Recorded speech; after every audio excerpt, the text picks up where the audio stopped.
MD selection. I think you've received this question more than once. How do I find a good doctor? So what is the best way to find a really good primary care physician? Are there specific telltale questions labs I should bring up with a prospective PCP? I think we covered that. But also to see if they've picked up a medical journal in the last 20 years. I sort of actually had this discussion with a patient on Monday who's looking for a concierge, primary care physician, since I'm not a PCP. And many patients come to me already with a PCP, but sometimes they don't and they want to have this question. So, I kind of walked him through my mental model, which is there's no one size fits all here. You just have to decide what it is you need and want. So I think about availability, affability, ability, and advocacy as sort of the four broad pillars that you're looking for in a physician. And it's pretty much impossible that you'd find all of those in the same person. So what do I mean by those things? So advocacy is the physician who's connected and knows how to help you navigate through a storm. When you need to go get a colonoscopy, they know the absolute best endoscopist. And if God forbid, like something comes back with a positive finding, they know exactly the right surgeon and boom, boom, boom. And not only do they have the Rolodex, but they know how to help you get through that. They will be your advocate in the system. I personally think that's very important. I think many people aren't actually thinking of that, but it's important to sort of ask a doctor explicitly and directly about that.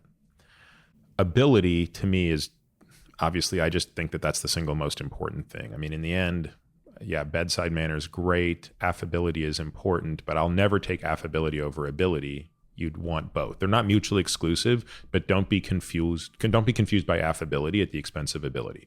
So we'll come back to how you can assess ability, but that's important. Affability is like, do you get along with this person? And I think you should be able to get along with your doctor. I mean, I think the days of going to the doctor who talks down to you and is basically preaching a bunch of commandments, it just doesn't make any sense. Like, you just don't want those kind of people around because, yeah, in the end, they might be the expert, but if they can't bring you along, then the relationship probably doesn't fit. And if I have a patient in which I feel like I can't bring them along or I don't connect with them, I certainly say to them, look, maybe this isn't working, and in the end, you maybe need somebody different from me who can communicate in a way that you like to be communicated with. Availability is basically, or access is, like, are you looking for someone that you can call 24/7? And that's when people are looking for concierge docs, that's generally what they're looking for.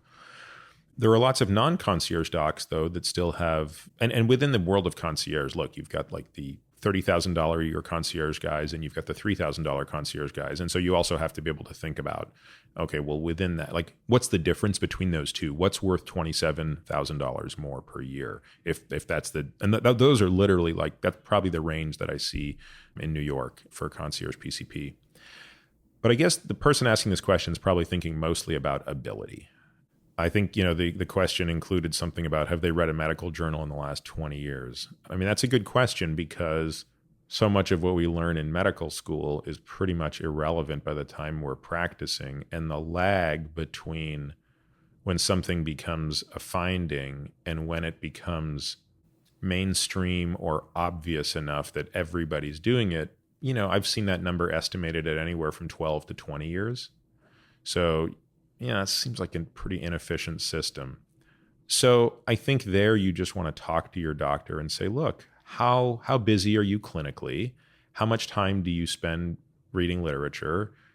And again, I wouldn't use buzzwords like evidence. Do you practice evidence-based medicine? Because what doctor is going to say no to that question? Like, it's sort of a silly question. It's, it's like, so it's mostly just trying to inquire about the curiosity of the person, their passion around learning. Because I think in many ways, if you're not learning quite a bit as a doctor, you're probably not practicing great medicine. If you're not sort of trying to get smarter on diagnostics or, advancements in the field, then you're probably stagnant. And it's not to say that a doctor who's stagnant can't do great work on certain things, but for most people, they don't want to have like 6 doctors in their life. They sort of, you want to go to one person. So I think that's how I sort of think about that. Unfortunately, I'm not really a fan of a lot of the labels that people put on, like, well, I practice functional medicine, or I'm part of, this organization or that organization. I don't know. I think in the end, you got to just evaluate the person individually, regardless of those features. And I don't know. I don't know if that answers the question, but I think so. I think one of the things that I was thinking about is people will be relatively specific, and they'll say, I live in Boise, Idaho. Do you know a good doctor there? You may or may not know a good doctor there. However, it probably brings up the point that if you can get a referral from somebody that you really respect and think is a great doctor and knows their stuff, that a referral probably would be pretty valuable there too as well. But it's very hard probably to refer somebody if you're in your own practice as a doctor to really vouch for somebody else across the country. Yeah, I mean, my ability to do that is if it's going to happen, it's going to be by luck. It's going to be, I already have a patient there, and they've got a doc who I've I have a patient in Seattle who's got an amazing PCP up there who I won't name now, or else he'll get inundated with a million people. But frankly, I think his practice is probably full. But every time I've had a patient move up to Seattle, it's like, that's going to be your doctor, because the guy's like, he is the epitome of what a great PCP is. And I love reading his notes. I love interacting with him. And I love that, we complement each other. In other words, there's a whole bunch of things that I do that, look, he sort of knows a little bit about, but he wants to know much more about lipidology and cancer screening and, some of the exercise stuff we're doing. But then there's a bunch of stuff he does that his knowledge of, when the patients travel to this part of the country, you got to be aware of this particular parasite that can show up, and here's how we're going to vaccinate you against this, and here's how we're going to, you were in that cave in Texas, well, you're very susceptible to this kind of thing. And just, someone's got like an HSV flare, and like he knows all of the tricks. And so that's probably the easiest way for me to refer people, is that I've worked with the doc directly.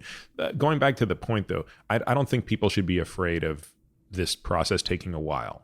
In other words, if you go down the path and you find somebody and you think this is going to be my doc, and 6 months in you don't like him or her, do it again. Keep doing it. And a lot of the questions you ask, the doctor's reaction to those questions is probably a litmus test. So if you sense that a doctor is put off by a curious patient who's showing up wanting to be actively involved in their health, well, then you don't want that doctor. You don't want someone who's intimidated or put off by your interest and obsession in this stuff as a patient.